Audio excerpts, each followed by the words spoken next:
안녕하세요. 벌써 2월 마지막 주일입니다. 봄이 우리 주변에 성급 다가왔는데요. 하나님께서 이토록 자연의 섭리를 신실하게 지키시고 성실하게 인도하시는 것처럼 우리의 삶 가운데도 새로운 봄, 새로운 시즌을 준비하고 계시고 우리에게 선물하실 줄 믿습니다. 그 은혜가 저와 여러분의 삶 가운데 충만하게 되길 간절히 축원합니다.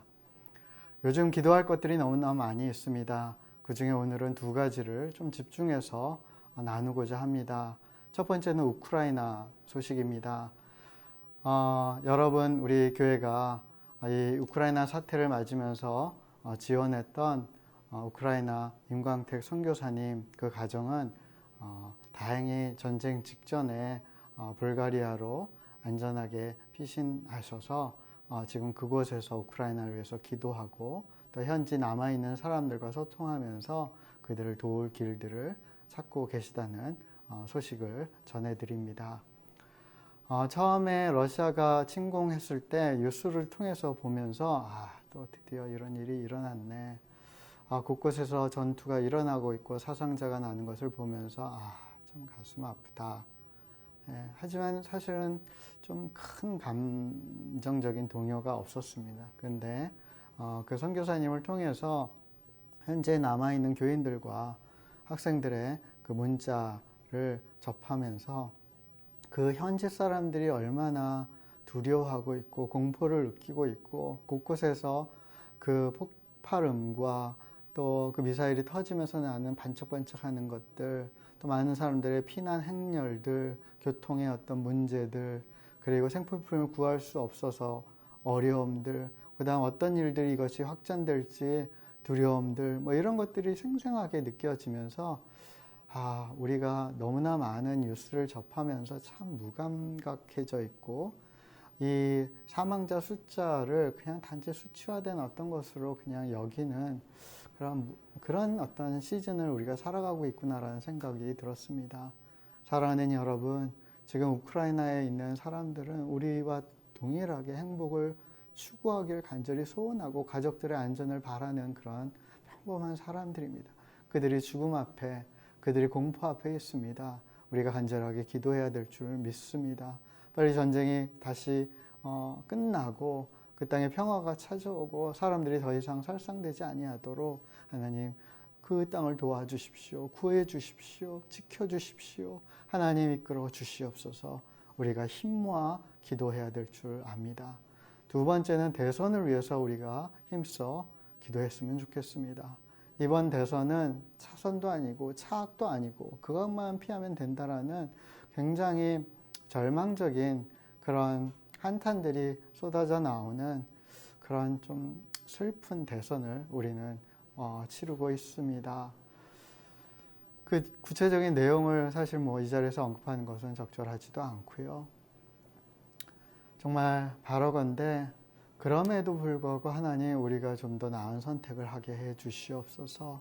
하나님 아버지 5년 동안 이 나라를 섬길 수 있는 지도자, 그리고 정치, 정책을 또 입안할 수 있는 그런 정치적인 그룹들이 정말 세워져 갈 수 있도록 하나님의 대선을 사용하여 주시옵소서. 하나님의 공의가 훼손되지 아니하고 이 사회 가운데 펼쳐질 수 있도록, 그리고 우리 한민족이 평화롭게 살아가는 다시금 통일되어서 모든 사람들이 행복을 추구하고 또 복음을 받아들이고 하나님의 사랑과 공의를 누릴 수 있는 그런 나라로 세워질 수 있도록, 선교 한국이 될 수 있도록 하나님의 대선을 사용하여 주시옵소서.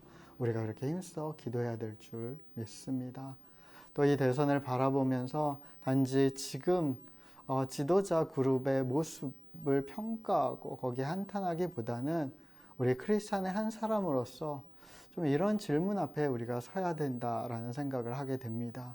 과연 한국 교회는, 과연 우리 기독교는, 우리 자신은 이 사회에 정말 존경과 신망을 받는 그런 사람들인가, 그런 지도자들을 지금 배출하고 있는가, 그런 국민으로서 우리가 역할을, 순기능을 담당하고 있는가, 이 질문 앞에 우리가 겸허하게 또 진솔하게 서야 된다라는 생각을 합니다. 사랑하는 여러분, 지금 한국교회가 그 일을 감당하고 있습니까? 그렇지 못하다면 우리는 그것을 비난하기보다는 그것이 나의 문제, 바로 나의 탓이라는 것을 정말 충분히 통감하고 회개하고 기도하고 나부터 그럼 어떻게 해야 되는지 우리가 힘써서 그 길을 찾아야 될 것입니다. 한국교회가 좋은 리더, 존경받고 신망받을 리더를 그리고 팔로워들을 어떻게 배출하고 세워가고 견고하게 만들 것인지에 대해서 우리가 지금부터라도 중보하고 새로운 토양을 만들어야 될 줄 믿습니다. 사랑하는 여러분, 그 일을 위해서 우리가 힘써 기도합시다. 오늘 하나님께서 주실 말씀을 통해서 그 길을 함께 모색하고 또 함께 순종하는 결단을 하게 되길 예수의 이름으로 간절히 소망합니다. 잠시 기도하고 말씀 듣도록 하겠습니다. 살아계신 하나님 아버지 감사합니다. 하나님, 우크라이나를 불쌍히 여겨주시고 그 땅의 전쟁을 막아주시옵소서. 그 땅을 고쳐주시옵소서. 그 땅의 백성들을 구원하여 주시옵소서. 그 지역 정세들을 주님 다시금 샬롬이 있는 땅으로 변화시켜 주시고 하나님 회복의 땅 되게 하여 주시고 회복 가운데 예수의 복음, 하나님의 공의와 사랑이 정말 메아리치게 하시고 그 땅에 새로운 봄이 찾아올 수 있도록 축복하여 주시옵소서. 대선을 축복하여 주시옵소서. 좋은 지도자가 뽑히게 하여 주시옵소서.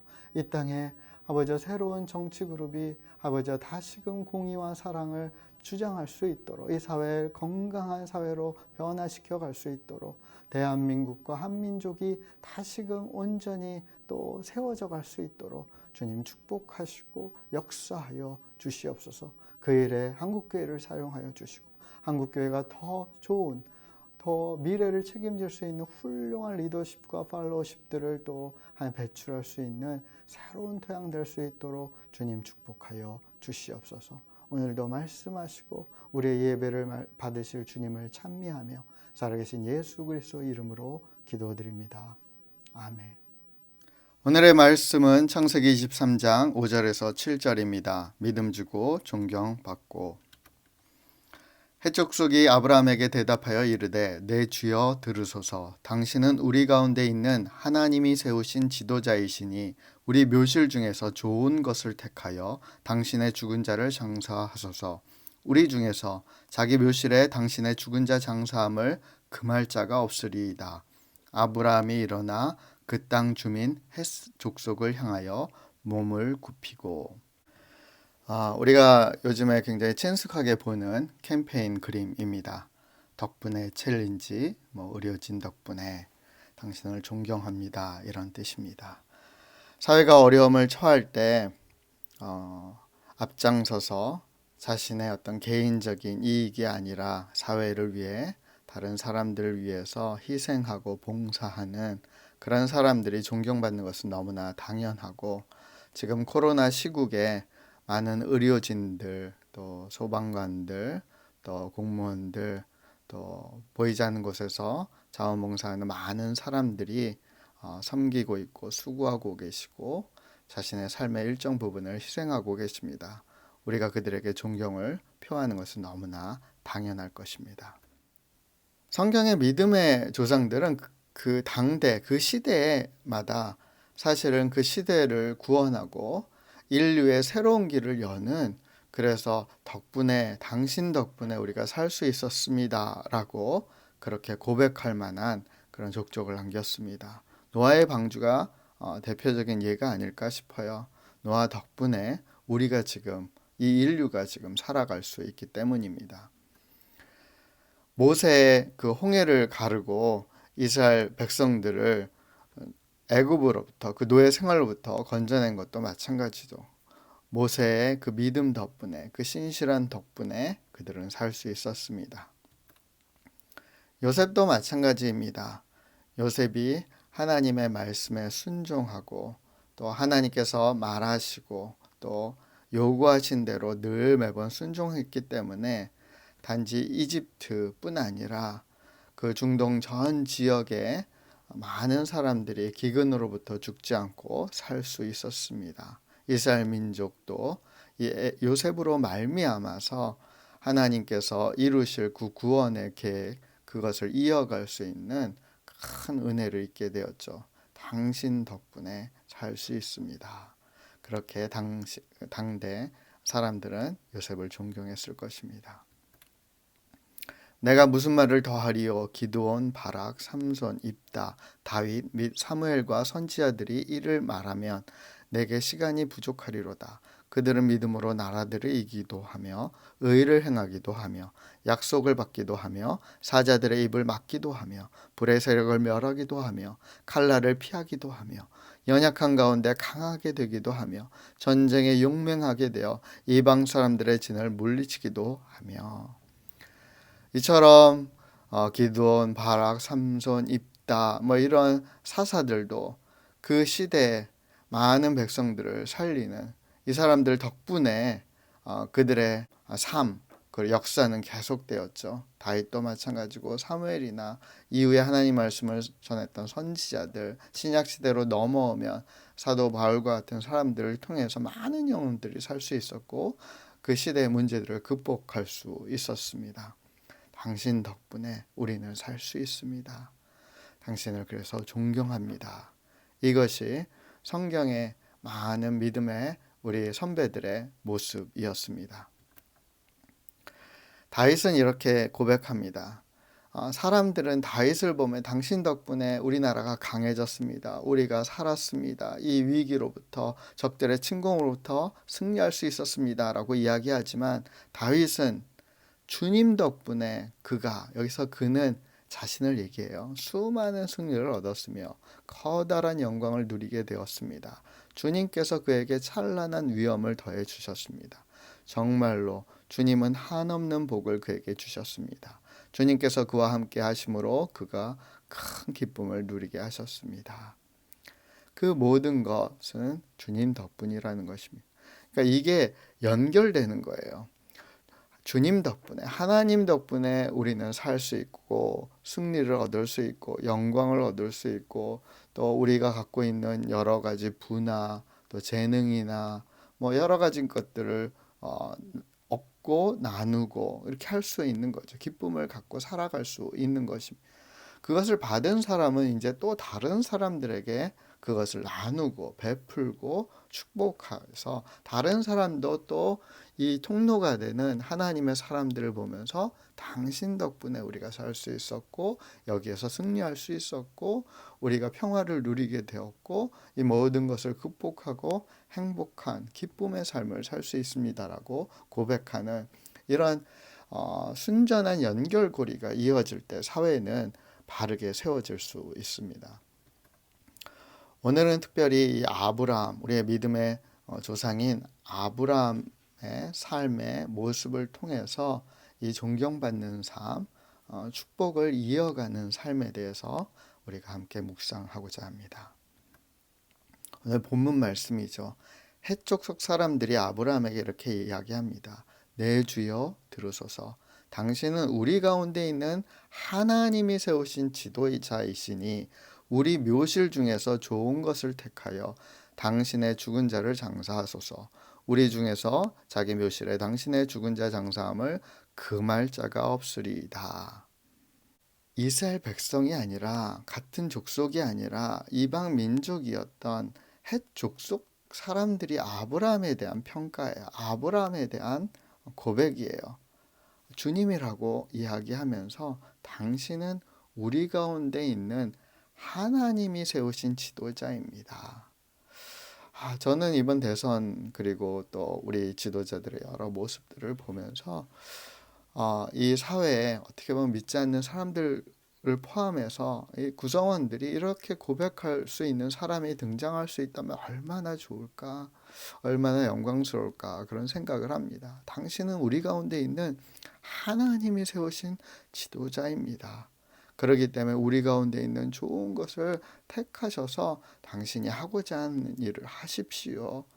그것을 금할 수 있는 사람은, 그것을 싫어하는 사람은 우리 중에 아무도 없습니다라고 고백하는 것입니다. 어떻게 이것이 가능했을까요? 무엇이 아브라함에게 이런 존경과 사랑과 신망을 얻을 수 있게 했을까요? 결론부터 이야기하면 그것은 그의 믿음이었어요. 아브라함이 여호와를 믿으니 여호와께서 이를 그의 의로 여기시니. 근데 이 말씀이 중요한 것은 그것이 단지 옛날 아브라함의 일이 아니라 바로 아브라함처럼 하나님을 믿는 우리들도 아브라함이 자손이 돼서 아브라함처럼 존경과 신망을 얻어서 이 땅을 축복하는 사람, 이 땅을 옳은 길로 인도하는 사람이 될 수 있다라는 약속의 말씀 때문에 우리는 이것을 반드시 붙잡고 함께 가야 할 것입니다. 그렇다면 믿음은 어떤 것인지 야고보서 2장은 말씀합니다. 우리 조상 아브라함이 그 아들 이삭을 제단에 바칠 때 행함으로 의롭다 하심을 받은 것이 아니냐.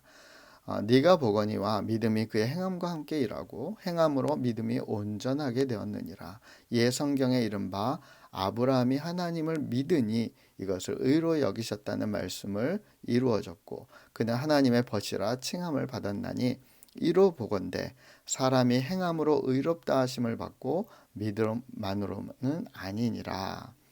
그러니까 사도 야고보는 그런 믿음으로 의롭게 되고 의롭게 돼서 정말 옳은 여러 가지 일들을 행하는, 그래서 존경과 신망을 받을 수 있는 그 믿음이라는 것은 보통 우리가 생각하는 믿음 더하기 행함이라는 거예요.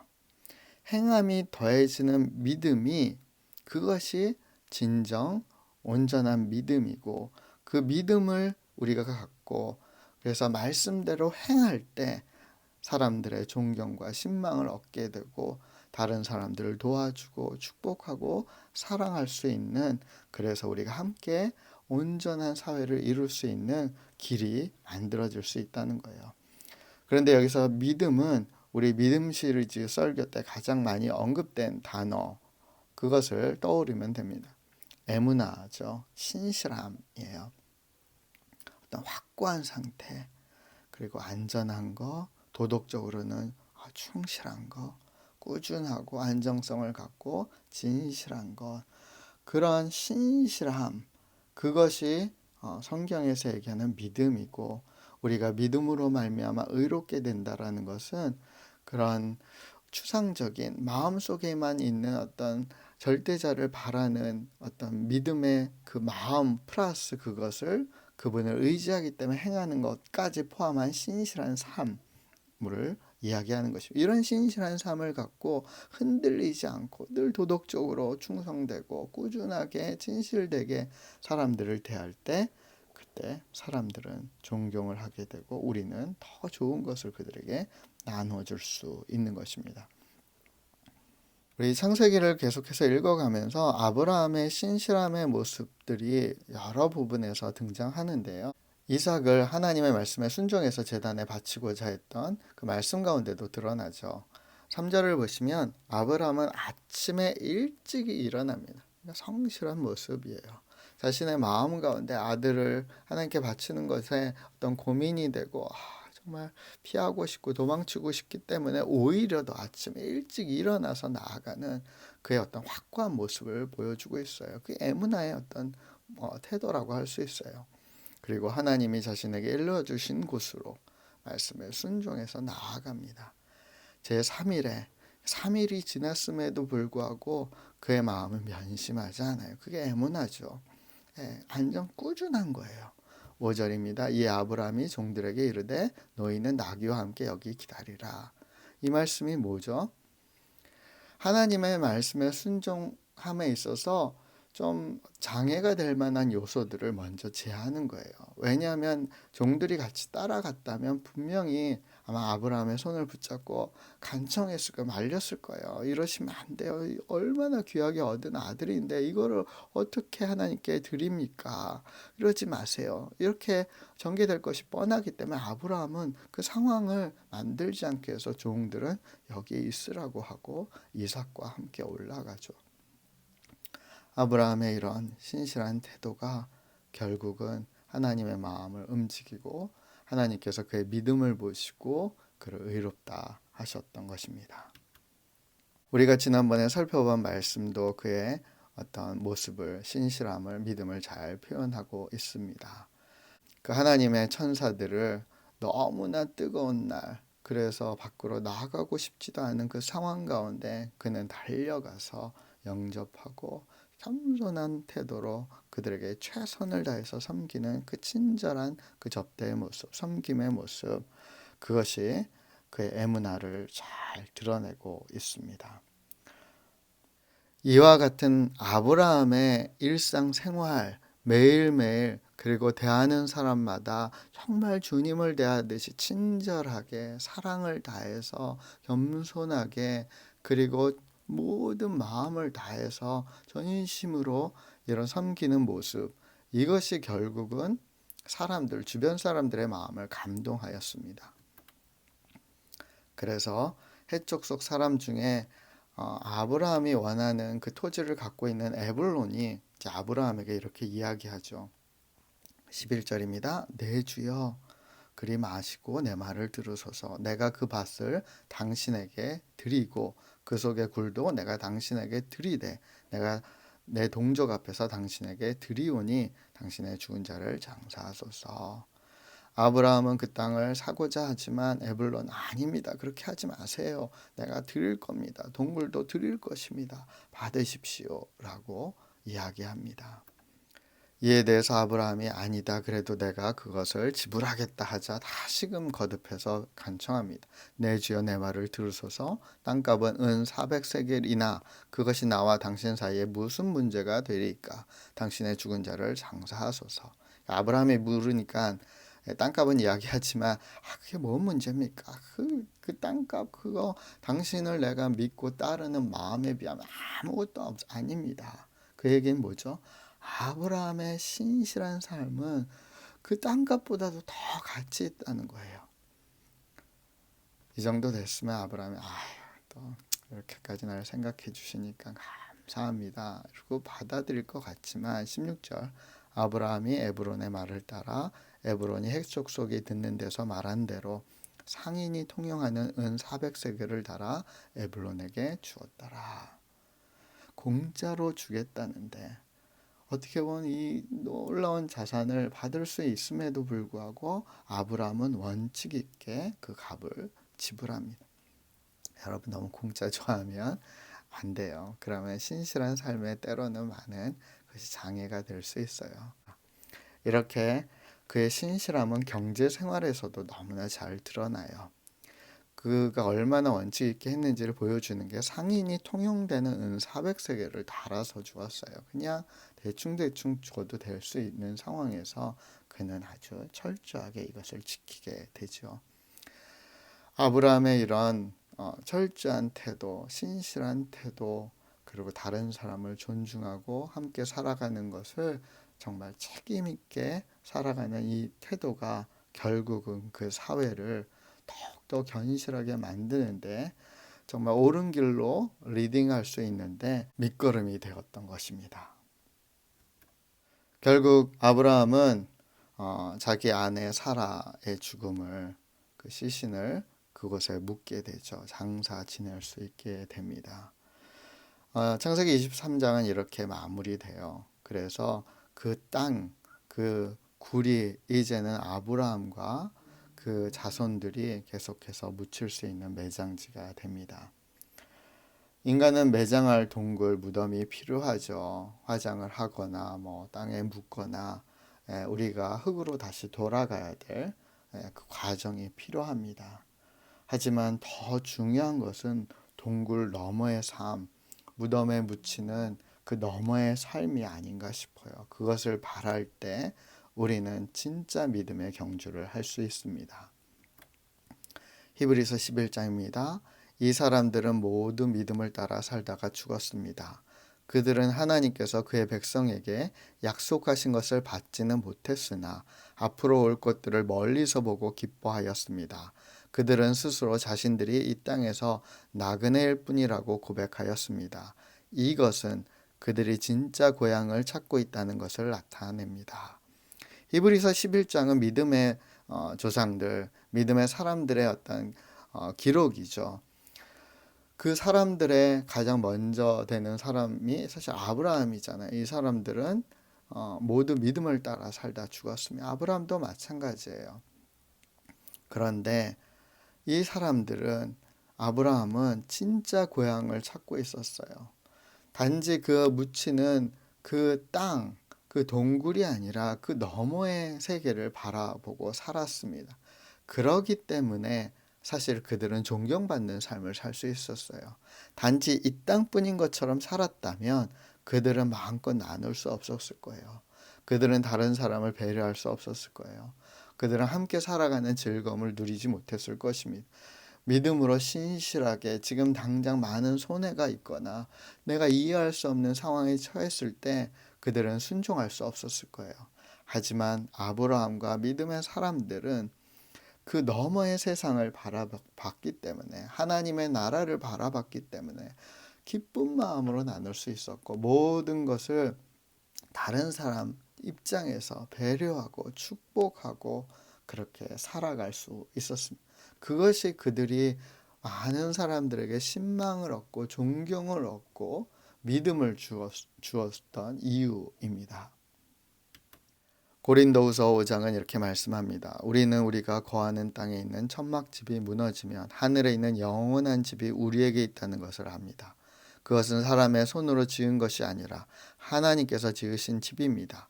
우리는 이 천막집에서 사는 동안 무거운 짐에 눌려 신음하고 있습니다. 죽을 것이 생명에 의해 삼킴당하게 하기 위해 우리는 이 천막집을 벗어버리기를 바라는 것이 아니라 그 위에 하늘집을 덧입기를 바라는 것입니다. 우리가 이 땅에 거하는 동안 살아가는 천막집, 우리의 몸일 수 있고 이 생에서의 삶일 수 있습니다.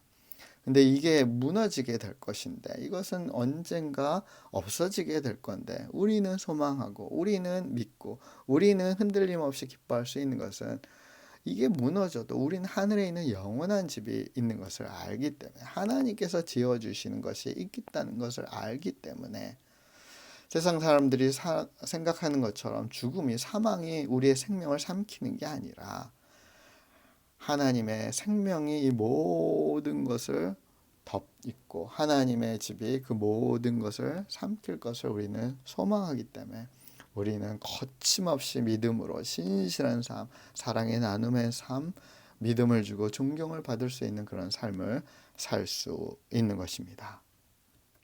다시 본문으로 들어와서 해족수 사람들이 그렇게 이야기할 때 7절입니다. 아브라함의 태도를 보세요. 아브라함이 일어나 그 땅 주민 해족속을 향해서 몸을 굽히고, 당신은 하나님이 세우신 지도자입니다. 우리의 주인이십니다. 다 가져도 좋습니다. 라고 할 때도 아브라함은 여전히 겸손하게 그들에게 몸을 굽히고 겸손하게 그들을 존중하고 있습니다. 이것이 지도자의 모습이고 이것이 정말 존경받아야 될 사회 구성원의 모습이 아닌가 싶습니다. 겸손하게 다른 사람을 나보다 더 낮게 여기고 더 높게 여기고 사랑하고 존경하고 그들을 위하여 살아가는 모습, 그것이 하나님께서 우리에게 요구하시는 그 믿음의 삶의 모습인 줄 믿습니다. 하나님께서는 신약시대에 와서도 하나님의 일꾼들을 향해서 계속해서 거듭해서 말씀하세요. 감독들과 마찬가지로 집사도 사람들에게 존경받는 사람이어야 합니다. 한 입으로 두 말 하지 말고 술 마시고 흥청대지도 말고 남을 속여서 자신의 이익을 챙기는 사람이 되어서는 안 됩니다. 집사들은 깨끗한 양심과 믿음의 깊은 진리를 간직한 사람이어야 합니다. 이런 사람이라도 먼저 시험해보고 그들이 진짜 그러한지 시험해보고 책망한 일이 없으면 집사로 섬기게 하십시오.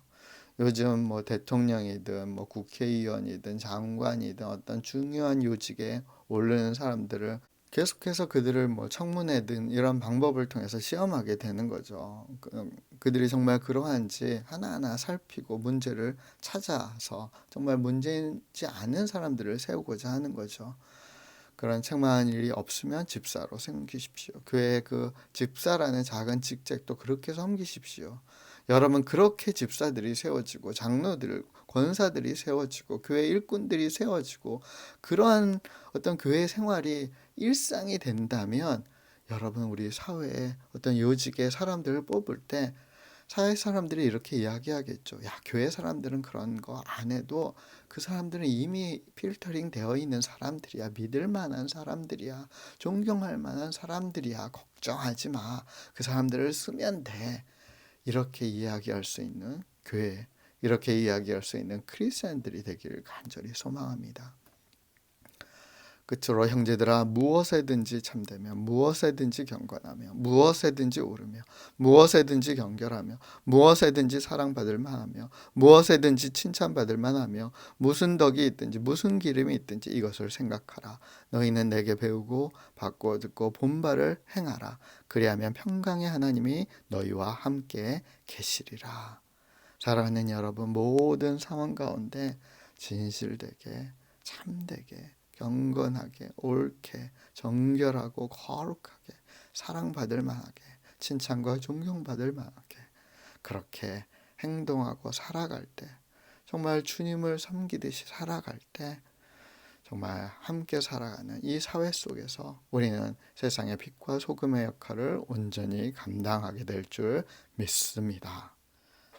미국 제35대 대통령이었던 존 F 케네디가 취임 연설에서 했던 말 중에 많은 것을 받은 사람은 많은 책무가 요구된다라는 대목이 있었습니다. 이것은 누가복음 12장 48절 내용입니다. 물은 많이 받은 자에게는 많이 요구할 것이요. 사랑하는 여러분, 우리는 하나님의 은혜와 사랑을, 하나님의 약속 있는 말씀을, 하나님의 나라의 그 상속을 정말 넘치도록 많이 받은 자들입니다. 하나님께서는 그런 우리들에게 더 많은 것들을 요구하시고 나누라 하십니다. 사랑하는 여러분, 그것을 우리가 믿음으로 받아들이고 아브라함처럼 친절하게 사랑으로 충심으로 그렇게 나누고 베풀 때 우리는 이 사회 가운데 하나님께서 기대하시고 소망하는 그 역할들을 충분히 감당하게 될 것이고, 그러한 교회들이 새로워질 때 우리는 이 사회가 필요하는 일꾼들을 계속해서 양상해낼 수 있을 것이라고 믿습니다. 우리에게 요구되는 그 신실한 삶을 살아내는 그런 우리의 삶이 되길 예수의 이름으로 간절히 축원합니다. 당신 덕분에 이 사회는 더욱더 빛나게 될 것입니다. 할렐루야. 믿음의 조상이었던 아브라함이 그 당시 자기 족속뿐 아니라 이방 민족들, 그 사회를 구성하고 있는 모든 사람들에게 존경과 신망을 받았다는 것은 우리에게 많은 것들을 시사하고 있습니다. 하나님께서는 교회 지도자들, 집사, 장로, 감독들을 세우시면서도 이 사회 구성원들의 존경과 신망을 받아야 됨에 대해서 거듭해서 강조하고 계십니다. 하나님께서는 우리의 그런 신실한 삶을 통해서 하나님의 그 신실하심과 구원하심의 그 온전하심을 나타내시고 투영하시고 또 우리를 통해서 그 축복을 흘려보내시기를 간절히 원하십니다. 사랑하는 여러분, 우리의 삶은 어떻습니까? 우리의 삶은 충분히 신뢰받을 수 있고 신망받을 수 있습니까? 아브라함의 신실한 삶은 그 당시 어떤 토지의 가치보다도 더 뛰어난 것이었습니다. 그래서 그들은 아낌없이 아브라함에게 모든 것을 나누고자 했고, 아브라함을 통해서 이루시는 하나님의 구원의 역사를 기대하는 그런 사회적인 모습이었습니다. 이 사회는 과연 교회와 크리스천들을 통해서 이루실 하나님의 구원과 공의와 사랑을 기대하고 있습니까? 그렇지 못하다면 우리는 회개해야 할 것입니다. 우리는 그냥 다른 사람들, 특별히 지도자의 모습을 보면서 비판하고 판단하기에 앞서서 우리 자신부터 신실한 삶을 살지 못하는, 빛과 소금의 역할을 감당하지 못하는 우리 자신부터 돌아보고 하나님 앞에 새롭게 결단해야 할 것입니다. 그리고 이 땅, 그 크리스찬의 어떤 토양들이 새로워져서 교회가 거듭나서 이 땅의 좋은 지도자들과 그들을 또 지지하고 따르고 함께 세워갈 수 있는 좋은 팔로우들을 만들어내는 데 일조하는 그런 크리스찬들과 교회가 되길 간절히 소망합니다. 오늘 말씀은 빌립보서 말씀을 읽어드리면서 갈무리하고자 합니다. 끝으로 형제들아, 무엇에든지 참되며 무엇에든지 경건하며 무엇에든지 옳으며 무엇에든지 정결하며 무엇에든지 사랑을 받을 만하며 무엇에든지 칭찬받을 만하며 무슨 덕이 있든지 무슨 기림이 있든지 이것을 생각하라. 너희는 내게 배우고 받고 듣고 본 바를 행하라. 그리하면 평강의 하나님이 너희와 함께 계시리라. 아멘. 사랑하는 여러분, 우리가 무슨 일을 하든지 주께 대하듯이 신실하게, 경건하게, 참되게, 성실하게 그렇게 살아가길 소원합니다. 그래서 세상에 많은 사람들이 믿을 수 있는 사람, 존경할 수 있는 사람, 함께하기를 기뻐하는 그러한 신실한 하나님의 자녀들로 우리가 일어나게 되길 간절히 소망하고 기도합니다. 그 일을 위해서는 우리가 예수님처럼 내 자신을 내어놓는 자기 희생의 삶을 살아야 할 것입니다. 자기를 먼저 부인하지 않고는 다른 사람들의 믿음을 살 수 없고 존경을 살 수 없습니다. 우리의 지갑을 지키려는 그 욕심만으로는 그 누구의 존경과 믿음도 살 수 없습니다. 우리가 가진 것을 나누기도 하고 때로는 손해보기도 하고 그렇게 함께하기를 간절히 원하고 또 결단할 때 하나님께서는 예수 그리스도를 통해서 이루신 그 구원과 그 사랑의 놀라운 역사를 우리를 통해서도 시작하실 것입니다. 우리 그것을 소망하고 그 일을 위해서 우리의 삶을 드리는 그런 여러분과 제가 되길 간절히 소망합니다. 기도하겠습니다. 살아계신 하나님 아버지 감사합니다. 우리의 삶이 신실하게 하여 주시옵소서. 예수님처럼 내 자신을 내어놓는 삶 되게 하여 주시옵소서. 작은 일에서부터 신실하게, 성실하게, 참되게, 경건하게, 거룩하게 살게 하여 주시옵소서. 함께 살아가는 많은 사회 구성원들을 진심으로 대하고 사랑하고 함께 지지하고 세워가는 그런 우리들이 되게 하여 주시옵소서. 아브라함처럼 우리의 삶이 신실해져서 그 어떠한 가치로도 평할 수 없는, 그래서 모든 사람들이 함께 동참하고 함께 나누기를 기뻐하는 그런 삶이 될 수 있도록, 그런 교회가 될 수 있도록 우리를 새롭게 하여 주시옵소서. 주님께 우리의 삶을 의탁드리며 살아계신 예수 그리스도 이름으로 기도드립니다. 아멘. 할렐루야. 신실한 여러분의 삶이 복되길 축원합니다. 광고 하나 드리겠습니다. 다음 주 3월 첫 주일이죠. 3월 6일 주일날 11시에 공지한 것처럼 신영빌딩 강당에서 첫 예배를 시작합니다. 장소도 넓고요. 좌석도 많고 또 주차도 넉넉합니다.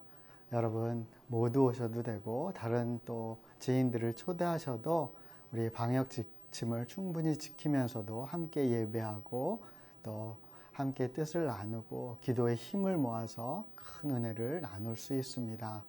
여러분 다음 주에 함께 동참하시고 함께 예배하는 즐거움을 우리가 회복했으면 좋겠습니다. 우리 다음 주일 우리 신영빌딩에서 뵙도록 하겠습니다. 감사합니다. 축복합니다. 환영합니다. 할렐루야.